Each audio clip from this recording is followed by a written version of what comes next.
Senator Berke. Thank you, Mr. Speaker. These are serious times, and they demand real leadership.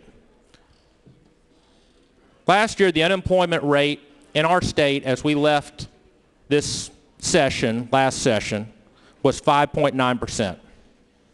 Today, as we approach 10% unemployment, over 120,000 Tennesseans have lost their jobs. Our middle-class families are hurting in ways that I certainly have never seen.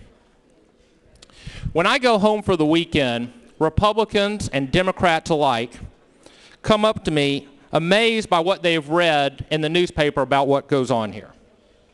They have a simple question. What are y'all going to do that helps us? When are you going to do something for the tens of thousands of our citizens who are out of work and for the hundreds of thousands who worry that they're going to be next?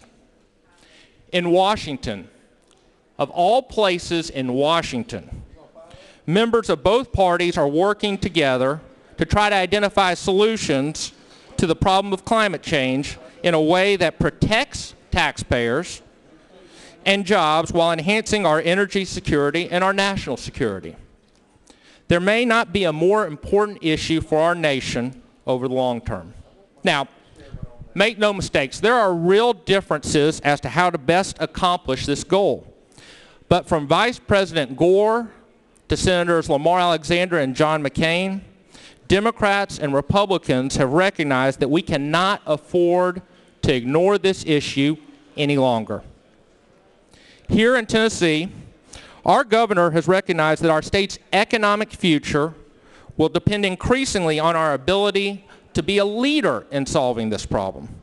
Green jobs, those that are focused and dependent on solar power, clean air, clean fuels, and efficiency, are already coming to our state by the thousands. We have created a niche in the area of solar power. Between Berke and Hemlock, these two new investments are bringing green jobs to our state. In Chattanooga, we have our own green company, Volkswagen, pioneering in the field of clean diesel. And down in Smyrna, Nissan is mastering the technology of green electric cars. Cap and trade creates a market. The sponsor may remember the market, initially advocated by Republicans to encourage innovation that will create more and more of the jobs of the future here in Tennessee and across the country. Recently, gas prices have begun to rise again, pointing out again our reliance on Middle East oil. By facing this problem, we will move towards energy independence, strengthening our nation's security. At this point, we do not know the outcome of the cap and trade discussion. We could have a cap and trade bill that meets the concerns expressed in this resolution by mandating that any revenue generated by the sale of auction permits is returned to our middle class and lower class families. We could have a cap and trade bill that eliminates offsets that do little to protect the environment. Both of these ideas are embraced in bills before the Congress.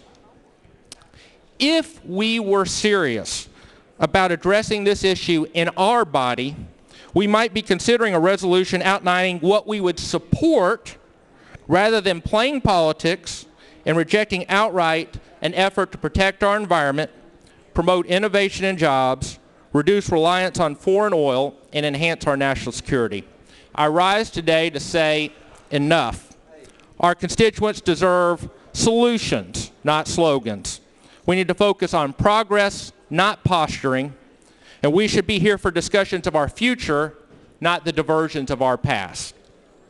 Opposing this resolution doesn't mean that you support cap and trade. What it does mean is that you recognize that serious challenges face our people and that they demand real leadership and not more of the same. I'll be voting no.